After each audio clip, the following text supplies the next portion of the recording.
뉴스 브리핑. 마이크 펜스 부통령의 비서실장 막 쇼트와 정치고문 마티 업투스를 포함해 최소 5명의 부통령 측근 인사들이 코로나19에 감염됐다고 CNN 방송이 어제 보도했습니다. 하지만 백악관 측은 얼마나 많은 보좌진이 감염됐는지 밝히기를 거부하고 있습니다. 다만 펜스 부통령과 부인 캐런 펜스 여사는 이날 코로나19 음성 판정을 받았으며 유세 일정을 계속할 것이라고 부통령 대변인이 밝혔습니다. 워싱턴 포스트는 펜스 부통령의 수행 보좌관도 코로나19에 감염됐다고 보도했고, CNN은 이번 일로 백악관 내의 안전 프로토콜과 투명성에 대한 새로운 의문이 제기되고 있다고 보도했습니다. 마크 메도우즈 백악관 비서실장이 어제 CNN과의 인터뷰에서 팬데믹을 통제하지 않을 것이라며 백신과 치료제 및 기타 완화제를 얻는다는 사실을 통제할 것이라고 말했습니다. 이 같은 발언은 펜스 부통령의 측근들이 코로나19에 감염됐다는 보도 이후에 나온 것이어서 더 주목받았습니다. 이에 대해 조 바이든 선거 캠프는 트럼프 행정부가 팬데믹을 통제하려는 노력조차 포기한 것이라며 국민을 보호해야 할 기본적인 의무를 포기했다고 비판의 수위를 높였습니다. 메도우즈는 이날 방송에서 행정부가 앞으로 해야 할 일은 치료법이든 백신이든 사람들이 코로나 바이러스로 죽지 않도록 적절한 완화 요소들을 갖도록 확실히 하는 것이라고 설명했습니다. 바이든 민주당 대선 후보는 어제 CBS 방송의 60 미닛에 출연해 트럼프 대통령이 독재자를 포용하면서 전통적인 우방에는 해를 가했다고 지적하고 북한은 더 치명적인 미사일을 갖게 됐다고 비판했습니다. 바이든 후보는 트럼프가 모든 독재자를 포용하고 우리 우방들의 눈에 손가락을 찌른다며 지금 일어나고 있는 것은 북한이 더 치명적인 미사일을 갖고 있고 이전보다 더 많은 능력을 갖춘 상황이라는 것이라고 말했습니다. 하지만 바이든 후보는 미국의 가장 큰 위협이 되는 국가가 어디냐는 질문에 가장 큰 위협은 러시아라고 생각한다고 답하고 가장 큰 경쟁자는 중국이라고 생각한다면서 미국이 중국과 무력까지 연관된 심각한 경쟁에 처할 수 있다고 말했습니다. 매사추세츠 선거관리위원회는 어제 새벽 4시경 사전투표 용지를 넣는 투표함이 방화로 불에 타는 사건이 발생해 FBI에 수사를 의뢰했다고 밝혔습니다. 보스턴 경찰 당국은 사건 당시 투표함 근처 감시 카메라에 찍힌 용의자의 사진을 공개하고 신원 파악을 위한 시민 제보를 당부했습니다. 불에 탄 투표함에는 사전투표 용지 122개가 있었고 이 중 87개 투표지는 정상적으로 개표할 수 있는 상태인 것으로 알려졌습니다. 선관위는 해당 투표함에 24일 오후 4시부터 25일까지 투표용지 를 넣은 유권자는 인터넷으로 자신의 투표용지 상태를 파악할 수 있다고 밝혔습니다. 공화당 소속인 수전 컬린스 연방 상원 의원이 오늘 오후에 있을 에이미 커니 베럿 대법관 인준 투표에서 반대표를 던질 것이라고 발표해 눈길을 끌고 있습니다. 대통령 선거가 이미 진행 중이기 때문에 대법관 임명에 동의할 수 없다는 것이 이유입니다. 컬린스 의원의 반대에도 불구하고 공화당은 베럿 대법관 인준 표결을 통과시키기에 충분한 표를 확보한 상태입니다. 컬린스 의원과 같은 입장을 보여왔던 리사 머코스키 상원 의원이 찬성표를 던지기로 했기 때문인데요. 머코스키 의원은 의회가 절차상의 문제에 대해서는 이미 패했기 때문에 이제는 베럿 판사의 자격을 놓고 평가해야 한다며 베럿이 대법관의 업무를 감당하기에 충분한 능력을 가졌다는 점을 의심하지 않는다고 말했습니다. 조 바이든 민주당 대선 후보는 올해 선거에서 트럼프 대통령이 여전히 승리할 수 있다고 말했는데 선거 결과를 불법화하려는 것이 그가 하는 방식이기 때문이라고 주장했습니다. 바이든은 여러 차례 트럼프 측이 이번 선거를 불법화하려고 노력하고 있다는 지적을 해왔는데 어제 CBS 60 Minutes에서도 같은 주장을 펼쳤습니다. CNN은 바이든의 이러한 주장이 전국적으로 그리고 거의 모든 경합주에서 여론조사 결과 선두를 달리고 있는 상태에서 나온 것이라고 보도했습니다. 강경화 외교부 장관은 26일 국회 외교통일위원회의 국정감사에서 안민석 더불어민주당 의원이 스티브 유에 대한 입국 금지 조치가 계속돼야 한다고 생각하느냐는 질문에 다시 비자 발급을 허용하지 않기로 결정했다고 밝혔습니다. 강 장관은 처음 입국 금지를 했을 때 우리 대법원에서 외교부가 제대로 재량권을 행사하지 않았기 때문에 꼭 입국을 시키라는 취지가 아니고 절차적인 요건을 갖추라고 했고 정부가 관련 규정을 검토한 후 다시 비자 발급을 허용하지 않기로 결정했다고 설명했습니다. 바이든 후보가 내일 오후 조지아주 웜스프링스에서 열리는 드라이브인 행사에 참석합니다. 바이든의 조지아주 방문은 이번이 처음인데요. 조지아주 연방 상원과 연방 하원 선거에서 민주당이 선전하고 있다는 분석에 따른 것으로 보입니다. 이번 방문은 특히 루즈벨트 전 대통령이 뉴딜 정책을 구상한 곳으로 알려진 리틀 화이트 하우스가 위치한 마을에서 유세를 가진다는 점에서 눈길을 끌고 있습니다. 조지아주의 전체 유권자 760만 명 중 270만 명이 이미 투표를 마쳤는데 여론조사 결과 바이든과 트럼프는 동률을 이루는 박빙의 접전을 벌이고 있다고 NPR 방송이 보도했습니다. 항공우주국 나사가 오늘 정오에 달에 대한 새로운 사실을 공개한다고 밝혀 관심을 모으고 있습니다. 나사는 천체 관측 프로그램 서피아를 통해 달에 관한 새로운 사실을 발견했다고 하는데 일각에서는 나사가 달에서 물의 흔적을 발견했을 가능성이 있다고 추측하고 있습니다. 그동안 달에 물이 얼음의 형태로 존재할 것이라는 가설이 끊임없이 제기됐기 때문입니다. 만약 실제로 달에 충분한 양의 물이 존재한다면 나사가 세운 연구 달 기지 건설 계획은 큰 도움을 받게 될 전망입니다. 나사는 2024년 최초의 여성 우주인과 남성 한 명씩을 달에 보내는 아르테미스 프로그램을 계획하고 있는데 이번 새 발견이 아르테미스 계획과 어떤 관련이 있는지는 명확치 않다고 비즈니스 인사이더가 보도했습니다. 중국 정부가 대만에 무기를 판매하기로 한 미국 기업 3곳과 개인을 제재할 것이라고 오늘 발표했습니다. 트럼프 행정부가 대만에 18억 달러 규모의 무기 3종 판매를 승인한 지 닷새 만에 보복 조치를 내놓은 것입니다. 중국 외교부는 로키드 마틴, 보잉, 레이테온과 무기 판매 과정에 관여한 개인에게 제재를 부과할 것이라고 밝혔는데 구체적인 제재 내용은 공개되지 않았습니다. 이와는 별개로 중국은 미국이 위구르 인권법을 통과시킨 데 대한 대응으로 일부 미국 연방의원들에 대한 제재를 발표했다고 폭스뉴스가 보도했습니다. 경험과 실적이 증명하는 김효지 부동산 전문인. 학자금과 대학 입시 상담은 AGM 인스티튜트. 안녕하십니까, 홍성구 기자입니다. 지금 백악관이 난리가 났습니다. 코로나 바이러스 때문인데요. 지난번에는 트럼프 대통령이 바이러스에 걸려서 한참 화두가 됐었는데 이번에는 마이크 펜스 부통령실에서 코로나 바이러스가 확산되고 있다는 이야기가 나오고 있습니다. 워싱턴 포스트에서는 이 부통령실에 있는 부통령의 보좌관이 수행보좌관인데요. 수행보좌관이 바이러스에 양성 반응을 보였다라고 보도를 했고, CNN 같은 경우에는 부통령과 관련되어 있는 측근 인사들, 마이크 펜스 부통령과 밀접한 접촉이 있었던 측근 인사들 5명이 지금 감염된 것으로 보인다. 이런 이제 보도를 냈습니다. 다행히 이제 백악관 쪽에서는 마이크 펜스 부통령과 부인인 캐럴 펜스 여사는 음성 판정을 받았다라고 발표를 하기는 했습니다. 그리고 또 마이크 펜스 부통령이 활동을 하겠다라고도 발표를 했는데, 그런데 또 이 부분에 대해서 또 민주당 쪽에서는 어떻게 그럴 수 있느냐? CDC의 그 규정에 따르면은 확진자와 접촉을 한 사람들은 14일간 자가격리해야 되는 것 아니냐? 이제 이런 이야기가 나왔고요. 그런데 백악관 측에서 이야기한 것은 일단 음성 판정을 받은 상태이고, 그리고 또 에센셜 워커, 그러니까 필수적인 업종에 일하고 있는 그런 인물이기 때문에 음성 판정을 받은 상태여서 더더군다나 이제 활동을 하는데 큰 문제가 없고 바이러스를 확산시킬 염려가 없기 때문에 일해도 괜찮다. 이제 이런 식의 반응을 내놨습니다. 지금 뭐 상황은 좀 더 두고 봐야 되겠지만은 어쨌든 백악관에 이게 지금 대통령부터 지금 부통령실까지 이렇게 안에서 코로나 바이러스에 감염되는 사례가 계속해서 나오고 있다는 것은 무언가 지금 백악관 내에 코로나 바이러스를 통제하는 프로토콜, 그러니까 절차들이죠. 그런 통제 절차들이 지금 잘못되어 있는 거 아니냐, 뭔가 지금 구멍이 뻥뻥 뚫려져 있는 거 아니냐, 이런 비난을 피하기는 좀 어려워 보입니다.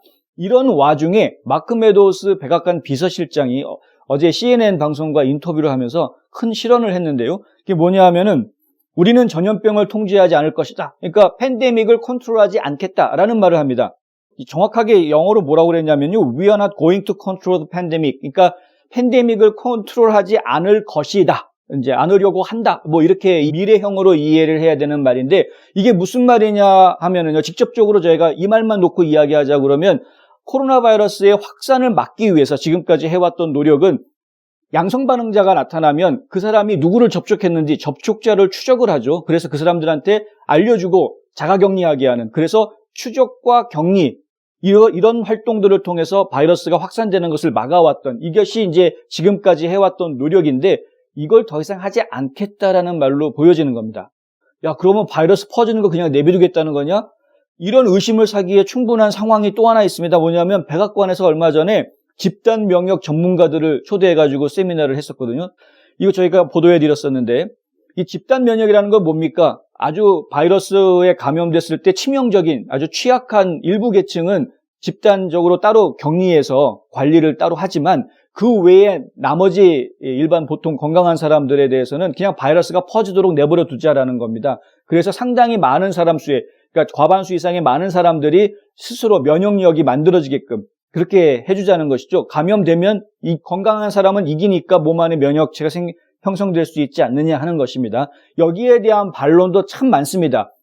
실제로 코로나 바이러스에 감염됐다가 건강하게 완쾌됐는데 몸에 항체가 형성되지 않은 그런 사례들도 많이 보고가 되고 있고요.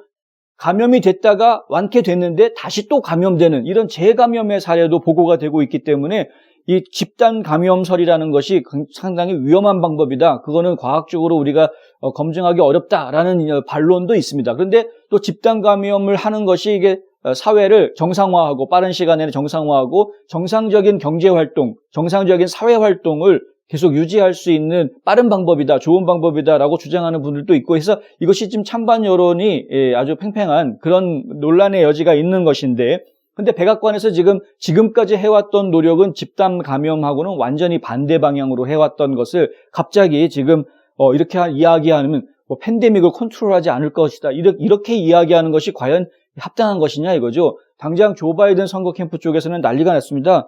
미국 국민들을 보호해야 될 그런 의무가 있는데 그런 기본적인 의무조차도 포기하겠다는 것 아니냐, 이런 식으로 이제 포문을 열고 지금 쏘아붙이고 있는 그런 상황입니다.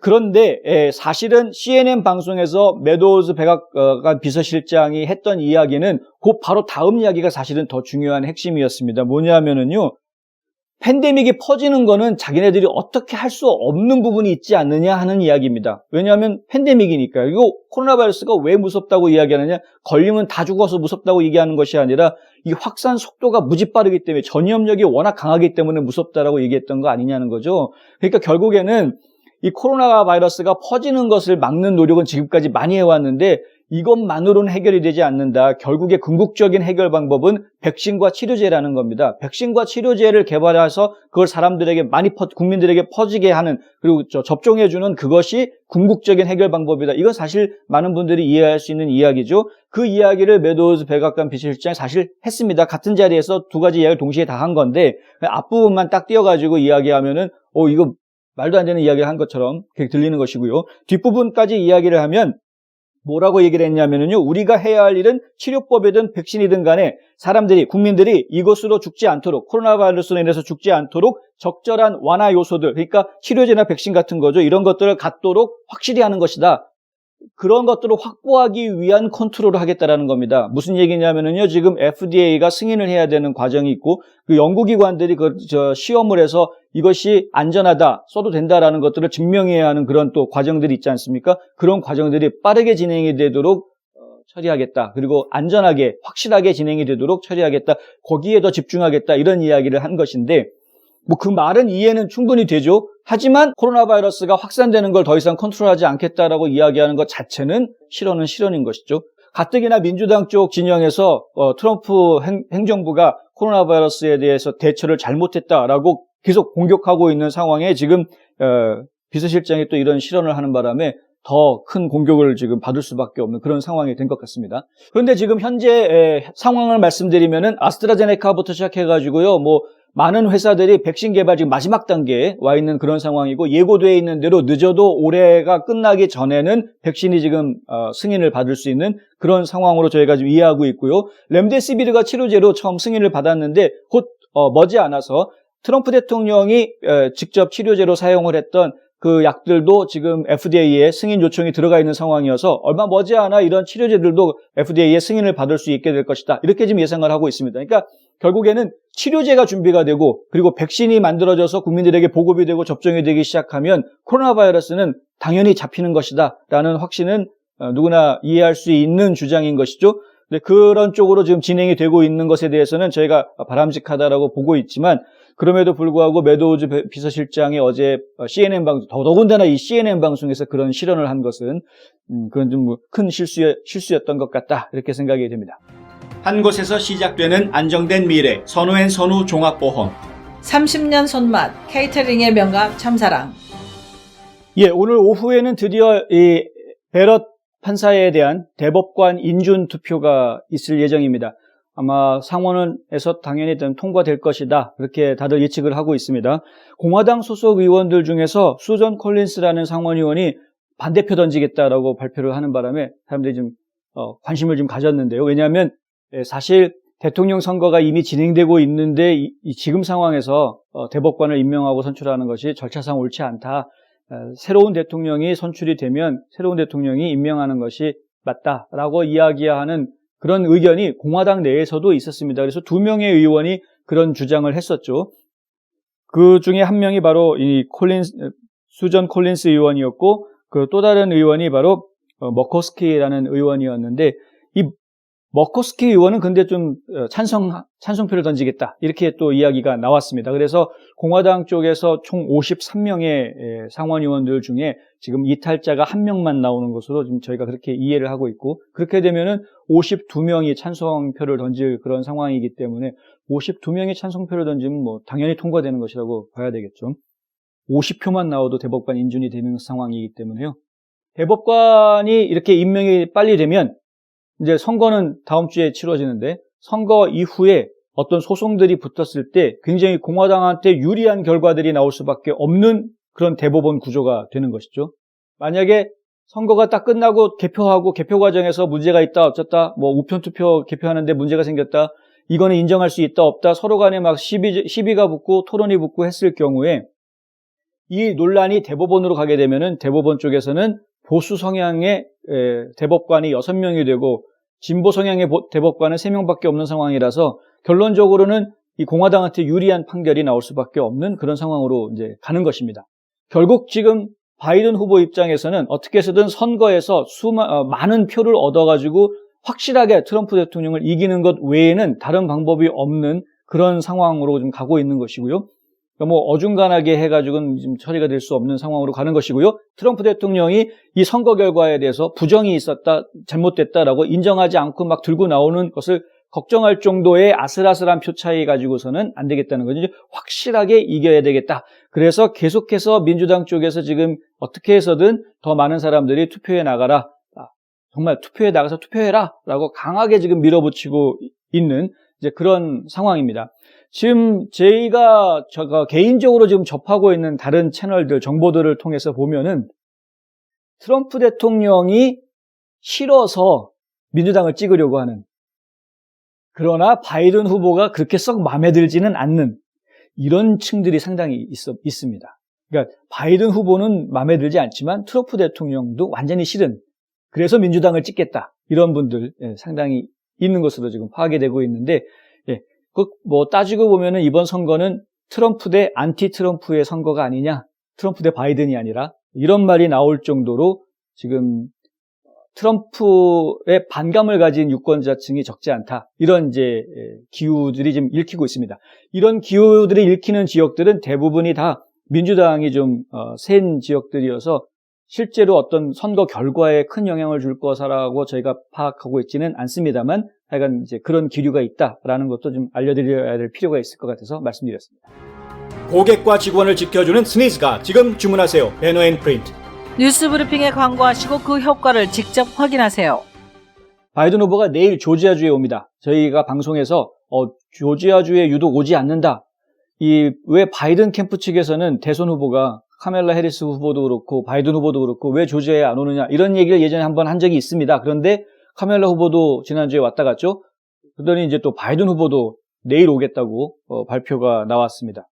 조지아주가 원래는 공화당 쪽이 좀 강한 지역으로 다들 인식을 하고 있었기 때문에 이 지역에 선거 유세하러 오는 거가 좀 시간 낭비가 될 수 있다라는 판단이 과거에는 있었던 것입니다. 그런데 이 생각이 조금 바뀐 거죠. 뭐냐 하면 조지아주에서 바이든 후보가 트럼프 대통령한테 좀 밀리는 한이 있더라도 지금 바이든 후보가 와야 되는 이유가 생긴 겁니다. 바로 연방 상원 선거 때문에 그렇다는 겁니다. 연방 상원 그리고 연방 하원 선거도 마찬가지인데요. 조지아주가 모두 14명의 연방 하원이 있고요. 그리고 2명의 연방 상원의원 자리가 있는데 이 의석수가 민주당 쪽으로 좀 많이 바뀔 수 있는 그런 기회가 이번에 생겼다라고 판단을 한 것입니다. 실제로 지금 조지아주에서 흑인 유권자들의 투표율이 굉장히 많이 올라가는 것으로 저희가 분석을 하고 있고, 조기 투표 현장에도 보면은 굉장히 많은 분들이 민주당 쪽에 표를 지금 행사하고 있는 것으로 분석이 되고 있습니다. 이런 것들은 결국에는 민주당 쪽에 유리하게 작용할 것이다. 특히 조지아주에서 지금 연방 상원 선거에 가장 관심의 대상으로 좀 떠오르고 있는 라파엘 워녹이라는 후보, 이 워녹 목사 같은 경우에는 목사이면서 더군다나 마틴 루터 킹이 담임으로 있었던 바로 그 에베네셀 교회의 담임 목사로 있으면서 흑인인데요. 그런데 지금 상원 선거에 출마해서 레이스에서 현재 1등을 달리고 있는 그런 상황이라는 것이죠. 여기에 또 데이비 퍼듀 상원의원과 존 오소프 후보 간의 이 상원 레이스도 마찬가지로 지금 존 오소프 쪽에 바짝 지금 데이빗 후보를 지금 따라잡는 그런 모습을 보이고 있다라는 겁니다. 연방 하원 선거들도 지금 녹록지 않은 그런 상황입니다. 과거에는 당연히 공화당이 좀 더 우세하다라고 생각했던 그런 지역들이 지금은 민주당 쪽의 후보들이 어떻게 보면은 뒤집을 수도 있다라는 그런 가능성들이 보이고 있는 상황이기 때문에 이런 것들을 지원해 주러 오는 것이죠. 그렇게 저희가 지금 이해하고 있습니다. 조지아주에서 바이든 후보가 트럼프 후보보다 더 많은 표를 얻을 것이다. 그럴 가능성은 사실은 지금 적은데요. 그런 이유 때문에 사실 바이든 후보가 직접 조지아주에 오려고 하지는 않았었는데 카멜라 후보가 왔다 간 다음에 다시 바이든 후보가 또 오겠다라고 지금 이렇게 한 것으로 보아서는 그런 쪽의 전략이 보인다. 이런 것이고요. 방문하는데 의미가 나름대로 있습니다. 뭐냐 하면은 그 웜스프링스라는 곳을 방문하는데요. 이게 메리웨더 카운티에 있는 곳인데 웜스프링스는 어떤 곳으로 유명하냐면 리틀 화이트하우스라는 것이 있는 곳으로 유명합니다. 그 리틀 화이트하우스라는 이름이, 그러니까 작은 백악관이라는 이름이 붙여진 건물이 거기에 있는데요. 왜 거기에 그런 이름이 붙여졌냐 하면은 과거에 루즈벨트 대통령이 건강이 안 좋지 않았습니다. 그래서 요양차 여기에 내려와서 이곳에서 굉장히 오래 지냈다가 갑니다. 이 요양차 내려와 있는 그동안에 루즈벨트 대통령이 웜스프링스에서 한 일이 바로 뉴딜 정책이라는 것들을 이제 개발을 해내게 되는 거죠. 요양차 와 있었으니까 심한 경무로부터는 좀 떨어져 있던 상황이었고, 그렇다 보니까 어떻게 하면 이 미국 경제를 살려낼 것인지에 대한 아이디어를 그곳에서 많이 만들어냈다라는 겁니다. 바로 그 역사적인 장소에 오겠다는 거죠. 바이든 후보는. 지금 민주당 쪽에서는 그린 뉴딜 해가지고 또 새로운 뉴딜 정책을 얘기하고 있지 않습니까? 뭐 한국의 그린 뉴딜하고 또 헷갈리실까 봐. 근데 미국도 지금 그린 뉴딜 해가지고 뉴딜 정책을 지금 이야기하고 있는데 이 뉴딜 정책에 대해서 사실 공화당 쪽에서는 극좌파 정책이다 해가지고 이런 극좌 정책을 바이든이 당신이 정말 하겠느냐?